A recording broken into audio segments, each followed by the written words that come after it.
بعثت ہوئی ہے، آپ صلی اللہ علیہ وسلم دنیا میں آئے ہیں، تو عرب میں جو زمانہ تھا جسے ہم دور جہالت کے نام سے جانتے ہیں، وہاں پر اس طرح جو ہے جہالت عام تھی کہ لوگ بچیوں کو پیدا ہونے کے بعد زندہ دفن کر دیا کرتے تھے۔ ہمارے پاس اس سے متعلق سوال حیدرآباد سے مریم اشرف صاحبہ کا آیا ہے۔ وہ اشرف صاحب وہ جاننا چاہتی ہیں کہ آج کل ایک زمانہ تو وہ تھا جسے ہم دور جہالیت کے نام سے جانتے ہیں، لیکن موجودہ وقت میں دوسری قوموں کی طرح مسلم گھرانوں میں بھی جو ہے رحم مادر میں بچوں کو الٹرا ساؤنڈ کروایا جاتا ہے اور بچیوں کو جو اس طرح سے مارنے کی کوشش کی جا رہی ہے، تو کیا ہم اسے اس طرح سے نبی کریم صلی اللہ علیہ وسلم کی جو سنت جو تعلیمات ہے اس سے انحراف نہیں کر رہے ہیں؟ بالکل، یہ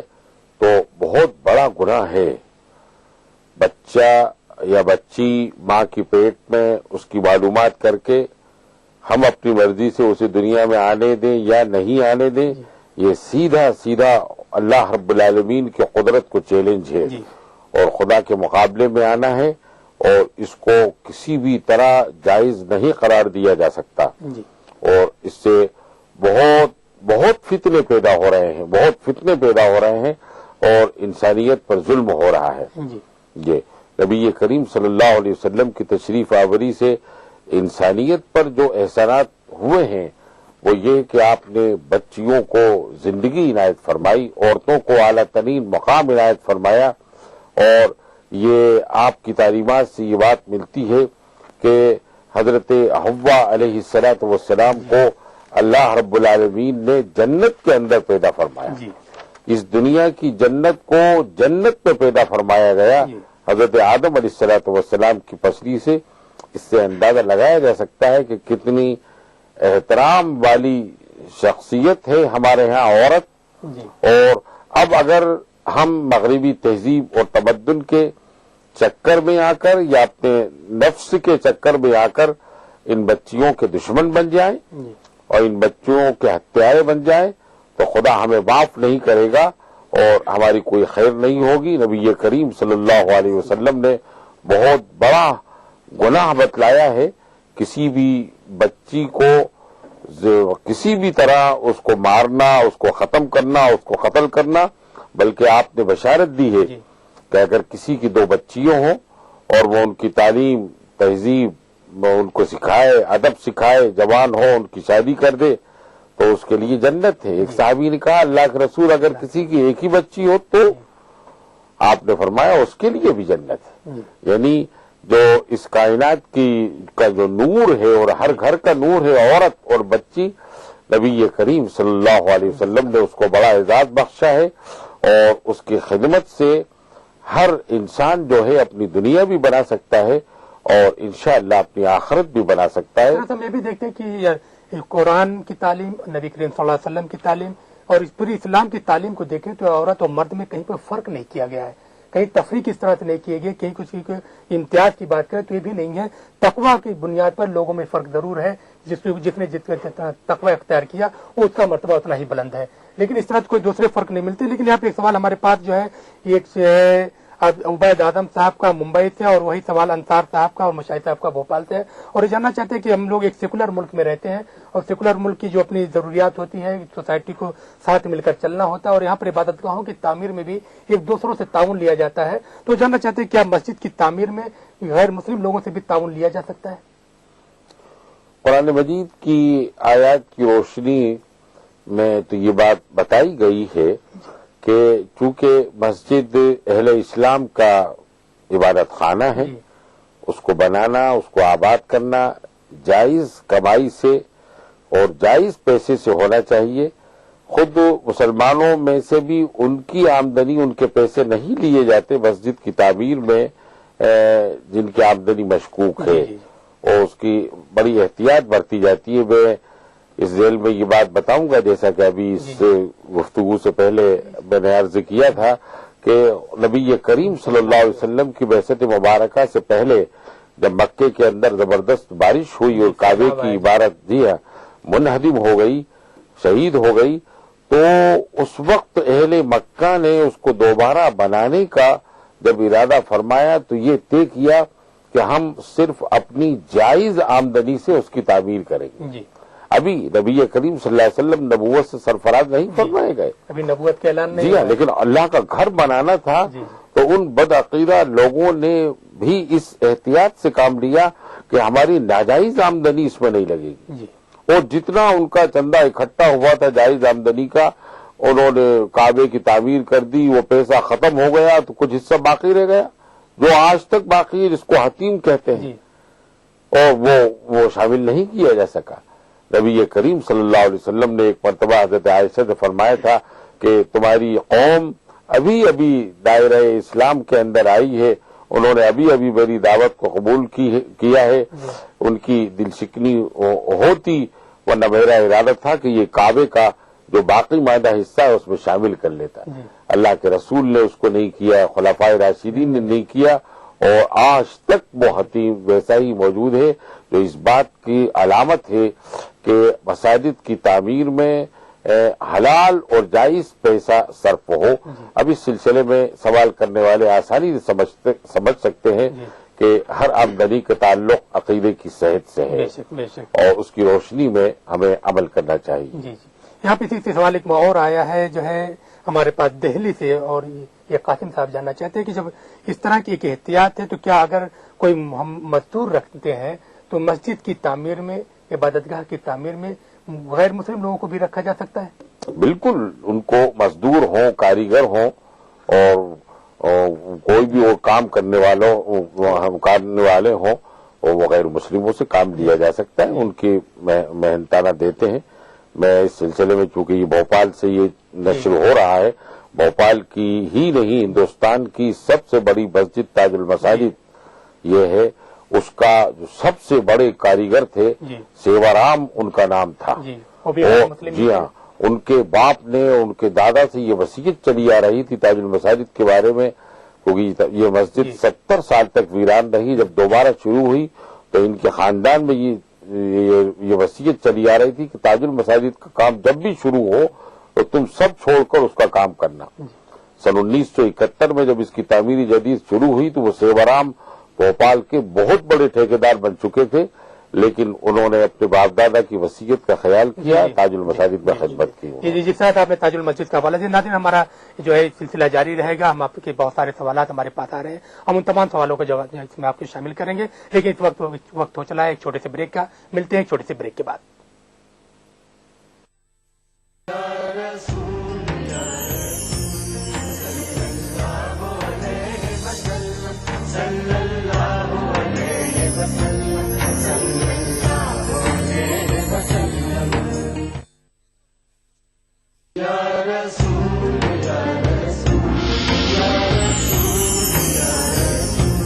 حضرت عائشہ رضی اللہ تعالی عنہا کہتی ہیں کہ میں نے رسول اللہ صلی اللہ علیہ وسلم سے پوچھا، اے خدا کے رسول، میری 2 پڑوسی ہیں، تو میں ان دونوں میں سے کس پڑوسی کے یہاں ہدیہ بھیجوں؟ آپ صلی اللہ علیہ وسلم نے فرمایا کہ دونوں میں سے جس کا دروازہ تمہارے دروازے سے زیادہ قریب ہو۔ اے ولیوں کے سالار